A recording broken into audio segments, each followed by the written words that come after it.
My name is Nikka Gershman, and I'm a flutist and composer. I am beyond honored to have the chance to interview Sir James Galway and Lady Jeanne Galway about their studies with our shared hero, Marcel Moyse. I first came across Moyse's recordings when I was just 6 years old, and I was immediately captivated by his enchanting sound. Unfortunately, I didn't get the chance to learn from him directly since he was born in 1889. But I take every chance I can to collect and preserve memories about Moyse and bring him to life for new generations. So, if I said Moyse, what's the first thing that comes to mind? Sonority. Sonority. Long tones. Life. Remember, he would always go life. Wow. The book De la Sonorité is like a Bible for flutists. What is the secret ingredient to practicing it? Well, I think you've got to be all the time awake and conscious, and don't do anything just because you have to, but because you want to, and you want to get it right. Yeah. You need to engage with the warm-ups and everything. That's right. Engage with everything. Mm-hmm. You always talk, Sir James, about the soft touch on the flute. Mm-hmm. And Moyse would always talk about, going from one note to another. And he would, and the reason why he had the repeat so that you could keep that sound in there and you could repeat it and you could get the sonorous, beautiful openness on the sound. And that's what I think Sir James has always brought into his playing, was that concept, that sonority where we go from one note to the other. It sounds effortless, but there's so much behind it. It's that awareness that he speaks of. Yeah, when I was at the Royal College of Music, I used to listen to Marcel Moyse every day. I'd get out of bed, get dressed, put the record on, have breakfast, put the record on again, have. Wow. And I did that every day. What a ritual. Uh-huh. And the singers, of course, Moyse would always talk about being on tour with Nellie Melba. Yeah. Right? That she brought him on tour as his flutist. And of course we know from his books, that tone development through interpretation, that they're all arias from different operas.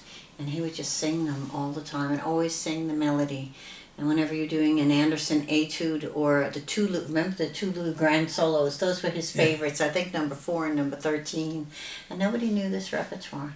And he would just sing them all. And with that vibrato, at the age of 91 he was when I met him. He was a terrible singer. I don't know, I was just so enchanted. I was only 18. Well, I mean, I didn't hear him when he was young. I dare say he was a good singer when he was young, but he smoked a lot, and he was very funny about smoking his pipe. Well, we know from the tradition with Taffanel and Gobert, the tradition of playing in the opera. Mm-hmm. And listening to singers, and you yourself would talk about all that time that you would be listening to Maria Callas and all the different opera singers, Bergonzi and Marcel Moyse. Mm-hmm. Well, Moyse certainly sang on the flute, that's for sure. Beautiful. Wonderful playing. And a great example for all of us. Mm-hmm. Well, on the topic of pipe smoking, I really still don't believe how he played flute at the same time while he was smoking a pipe. And I was wondering, what was Moyse's philosophy on breathing? Is that something he thought should be taught or come naturally? No, it doesn't come naturally. You have to learn it. And the best way, I think, to learn to breathe is to get a book called Singing for Dummies. And in this book, there's a very good chapter on breathing. It tells you how to do it, when to do it. That's great. I think Moyse taught a lot in abstracts, but also concepts. And when he would be teaching de la sonorité, he would be, they wouldn't be this da-da, wait, da-da. Flutists many times will just wait, and the music is always moving forward. Of course, it would just be continuous, and he would be, that the breath, of course, is part of the music, of the moving. And I think with many flute players, life stops when we take a breath, or at least when they, because we don't learn it properly. Like Sir James is talking about, you talk about the concept of breathing and holding it, and then taking another breath. Well, right? I do that, but I don't know if anybody else does it. But I take a breath and then just before I play, take another little, fill it up. Mm. And so the movement is always constant. I think that's for me, when I was very young, it was the first time that a teacher or an artist like that would be teaching in this way, always the life. You talk about pipe smoking, I remember this too. He, as everyone knows, he'd sit with the flute in between the legs. And then the pipe would be going the whole time. Yeah, the flute was, right? Jimmy, you remember that? Yes. In the class. Yeah, I'm sure people have many pictures of that. Well, I'd like to take you back to the initial time you saw Marcel Moyse. What was your immediate impression, and how old were you? I think I might have been sort of 27 or 8, something like that. And my impression of Moyse was so vivid. I mean, this was a personality like, I can't really describe it, but it was just, to be with Moyse was to be with a life force. And it was just wonderful. Wow. And you, Lady Jenny? I was only 18, and our teacher brought us up there, and I didn't even know he was alive, and he was living in Brattleboro, Vermont. I mean, we had all those books, and he was French, and we were living in New York. I'm from Long Island. You know, what did I think about this connection?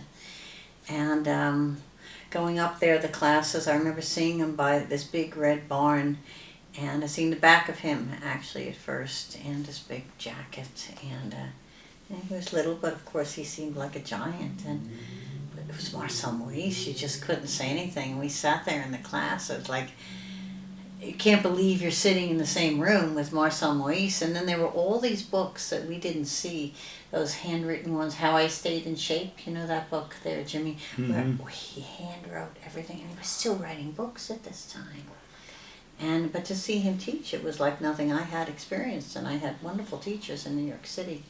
But it definitely it changed my life. But the one thing that I've learned since then, with my studies with Sir James, is to really be engaged. Because it's one thing to look at that sonority and to hear Moyse teaching it, but of course you're in a master class, he's teaching that and repertoire most of the time.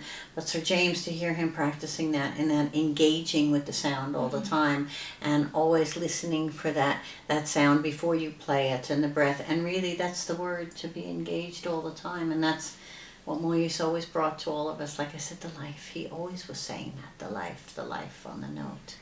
Well, what was the decisive moment that made you choose to study with Moyse? As soon as I found out he was alive. Because I thought anybody who wrote a book was dead, like the Bible, you know.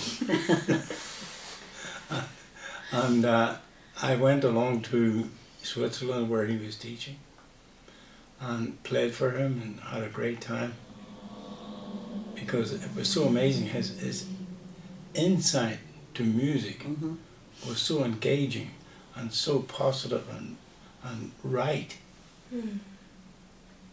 He taught a lot of the harmonic structure of the piece all the time. That's what you see in his exercises. That's how he taught the Anderson Opus 15. You know, that was just the way it was always the harmony, you know, forget the notes. And then when he used to say, oh, technique, you know, you American flutists. And I remember the time he spoke, he was very opinionated, but he was right. He was absolutely right. And he did speak that, I'll never forget this. It was probably maybe the first or second year I was there. He says, you know, you all think that such and such is good. And he named all these flutists, and all the students are sitting there.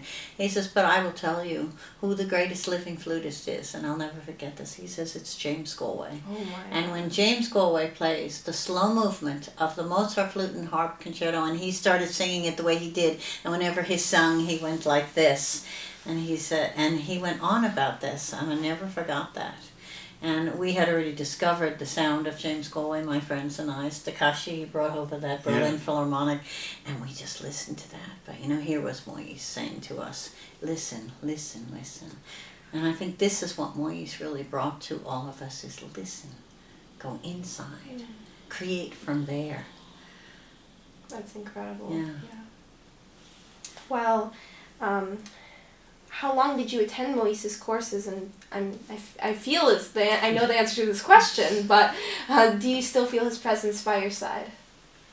In a way, yes, I do.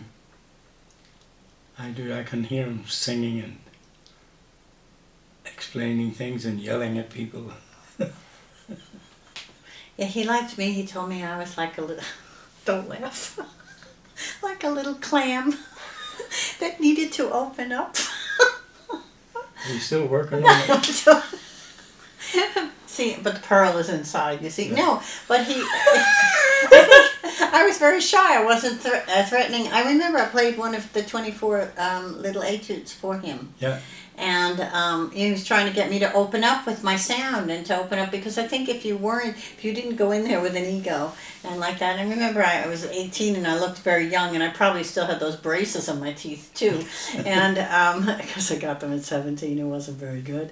And so I remember sitting there, being so nervous next to him, but he was just, because he is larger than life, so kind. I mean, here you're playing for this master. It's just amazing. And as we talk about it, I remember, and I think, what a gift. I think we went 3 years up there. We drove all the way up there, and then we stayed in these log cabins, and we learned about him, and Rudolf Serkin was there, and it was just amazing. It was such... And they started Marlborough Festival together. They did so much for America. And he came because of the troubles in Europe, the war, but these musicians were brought over, and they in the most desperate of times. Wow. And here they were, sharing this message of music and tradition with us over here. We all know Moyse from his legendary recordings. What did he sound like in person, and can this sound be taught? Yes, to the second part. He sounded wonderful, but he never played anything adventurous. I remember him playing the Adagio from L'Orlésienne, for example. He played everything very slow and beautiful.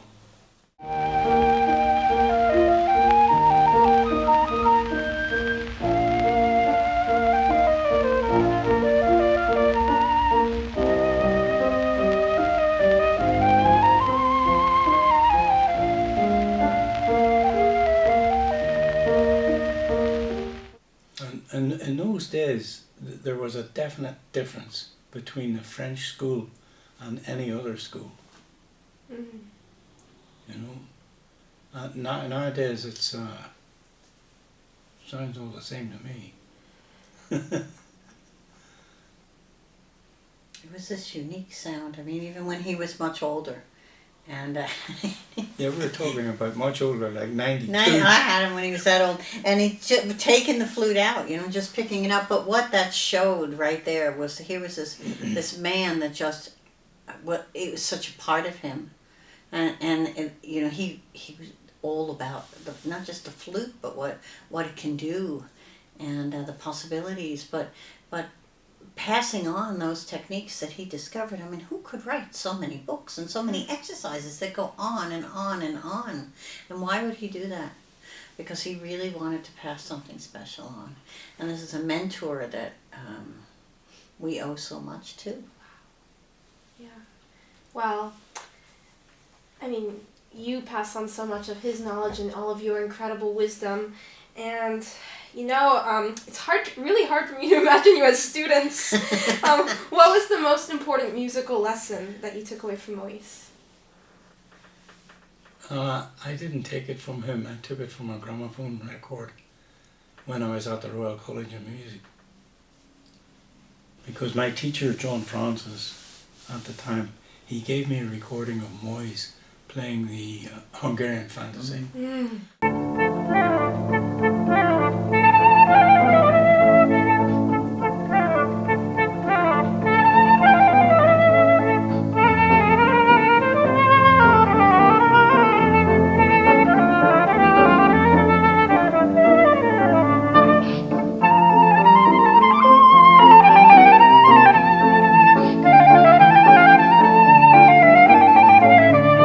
I used to play this every day, several times sometimes, and I learned it from memory.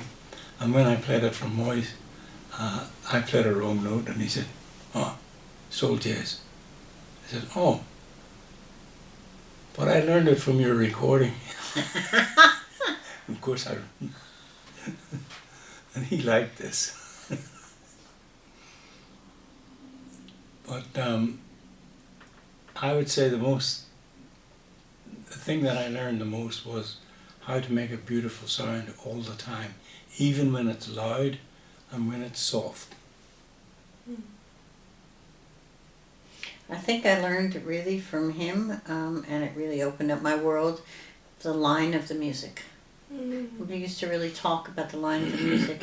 We worked a lot from this tone development through interpretation. That was a lot.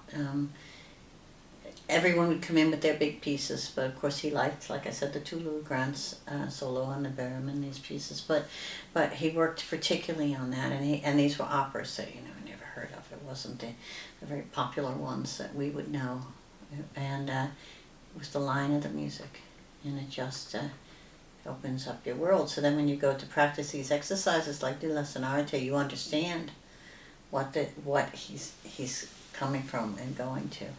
And, just this beautiful and just developing the possibilities of the flute.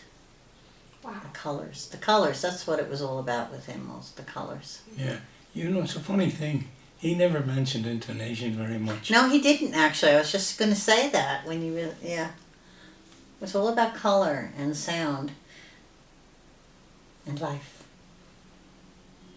Amazing.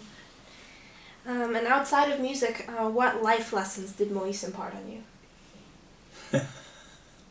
Oh, just his general approach was very funny. I mean, I was totally enamored of Chaminade. I thought in my head, she must be something like Marilyn Monroe or something like this, And one day I was sitting around with Moyse, and he was stoking up his pipe, sending messages to the Indians with a smoke pipe, and I said to him, "Marcel, tell me, what was Chaminade like? What did she look like?" So he continued till he had enough smoke to disinfect the whole room, and then he turned to me and he said, "Fat." Burst of Chaminade bubble right there. So when you play the Chaminade concertino, is that in your mind? No. No, what's in your mind is getting the notes. Getting the- Yeah, that's so James's philosophy. I think for me, I was so young, and there was a world out there. It was a whole world. And that this is what had attracted me to the flute, but here was the master telling us how to go about it. Wow. And because there I was, I had just finished my first year's study in New York City, and New York City was kind of brutal when you first go there to study. Not for you, you're seasoned, but it was, it was because I never knew that there were flute players that didn't talk to other flute players and all this, but in this class it wasn't like that. It was all about sitting there, listening, engaging, and taking everything in, and learning about, really colors, and he talked a lot about Saint-Ouen, where he was from, and in France, and it was just a whole, it was about life, like he said, and that was where I wanted to go. I didn't want to go in that direction anymore, so I think giving a young player the direction and the idea where to go, it just opens everything up. It's that palette of colors that all of a sudden. He was an incredible artist. I've seen some Yes. of his watercolors. Yes, it's on a lot of the front of his editions, as you know. Yeah. In one rehearsal with Toscanini looked at the audience, the orchestra, and he said, pointed to Moyse and said, "This man understands music." Wow. Well, This is from Toscanini. we know how harsh he was.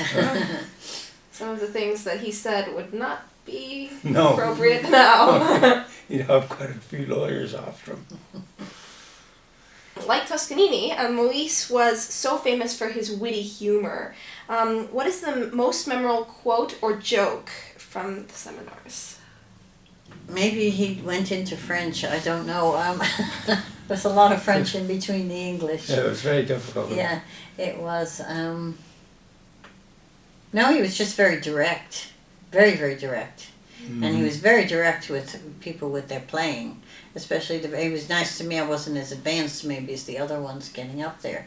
If he really liked you, it was fine. But if he didn't, I wouldn't want to be on that side. No, definitely not. You know, and but it was black and white. And the black and white is what it's really all about, because at the end of the day, the fine player is the one that presents to the audience. Yeah. You know? Amazing. Well, I made a little wish. I was hoping you could share a memory that would highlight something that nobody knows about Moyse and cannot be found in his biography. I can't tell you anything We got that to you could print. we got to spend time with him. Actually, I forgot about this. After we were married, we went up to Brattleboro, remember? And I got to meet Moyse again. That's right. Oh, this was incredible.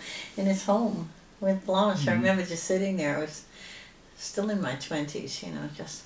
Oh, I remember he picked me up in a car once. I thought I was going to die. He's the worst driver. I can't imagine Moyse driving. I can just imagine him driving through the French Pyrenees and on all of the crazy cliffs and just swerving like crazy. But I heard that, I actually heard once that he wrote some of the 24 melodies when he was on a drive and stopped the car, and that's where he got his inspiration for the melodies. I could see that. Is there anything that you would like to share about Marcel Moyse, the man, the myth, the legend? Well, I don't know if I have any anecdotes or things like this, but I can only say that in all my life, he was the greatest influence, more than anybody. I think that says a lot. I would just hope that everyone wouldn't forget and would get to know who he is still, what he did for us, and exactly what we were talking about here, of really his philosophy and how very special it was. Mm-hmm. And when you hear the sound of a flute today with all these colors, I'm sure it's because of Marcel Moyse. Well, thank you so much, Sir James and Lady Jeannie, for sharing your absolutely unique experience. I'm sure that our audience will feel the same as I just have, like I took a time travel machine.